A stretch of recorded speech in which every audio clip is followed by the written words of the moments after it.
Servidor pode advogar contra o órgão público que o remunera?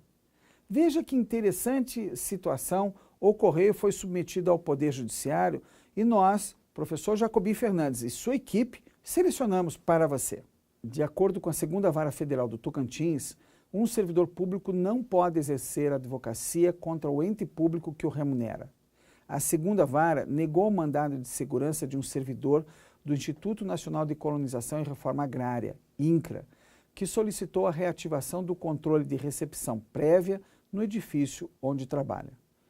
De acordo com o servidor, que trabalha atendendo ao público interessado na obtenção de certificados de imóveis rurais, a desativação do controle prévio de acesso ao prédio havia tornado o local inseguro. A Advocacia Geral da União alertou, no entanto, que legalmente o impetrante não poderia, na condição de servidor, processar a autarquia. Isso porque ele estava advogando em causa própria. E o artigo 30 do Estatuto da Advocacia veda expressamente uma pessoa atue contra a fazenda pública que a remunera. Os procuradores federais também argumentaram que a ação não tinha mais razão de ser, uma vez que o INCRA já havia restabelecido o controle prévio de entrada no prédio do servidor e, além disso, o INCRA estava adotando uma série de medidas para reforçar a segurança no local. A 2ª Vara Federal do Tocantins acolheu a fundamentação apresentada pela AGU. As hipóteses de impedimento na advocacia estão no artigo 3º e os casos de incompatibilidade na advocacia estão no artigo 28 do Estatuto da OAB. São regras criadas pelo legislador para impedir que algumas pessoas levem vantagens ou desvantagens em relação a outras que também querem exercer a advocacia. O artigo 28 tem 8 incisos e arrola em um rol taxativo todas as hipóteses de incompatibilidade. Alguns incisos trazem incompatibilidade de caráter definitivo e outras de caráter temporário. O inciso 3, por exemplo, limita aos ocupantes de cargos ou funções de direção em órgãos da administração, em suas fundações e em suas empresas controladas ou concessionárias de serviço público.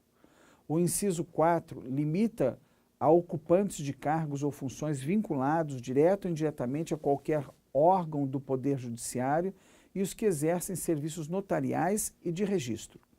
O inciso 5, a ocupantes de cargos ou funções vinculados diretamente ou indiretamente à atividade policial de qualquer natureza.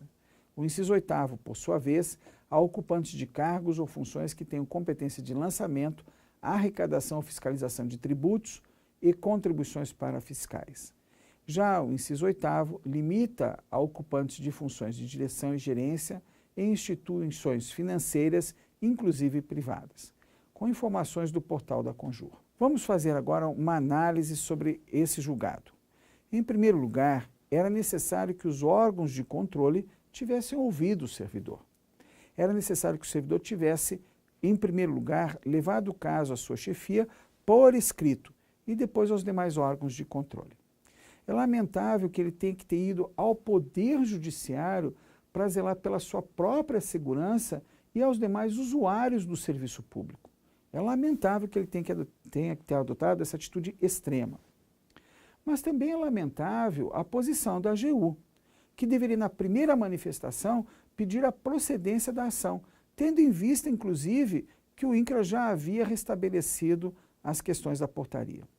Veja, ao postular pela improcedência da ação, a AGU ganhou mais uma causa, mas o servidor ganhou a desmotivação para lutar pelo aperfeiçoamento do serviço público.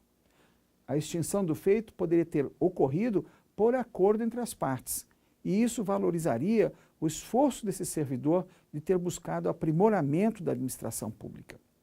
São esses detalhes que fazem muita diferença na aplicação do direito administrativo. E são esses detalhes que nós garimpamos para você e oferecemos resumidos aqui no nosso canal do YouTube e nas playlists que organizamos para você acompanhar de perto a evolução do direito administrativo. Compartilhe o nosso trabalho com seus amigos e divulgue nas redes sociais o esforço que estamos fazendo pelo aprimoramento da administração pública brasileira.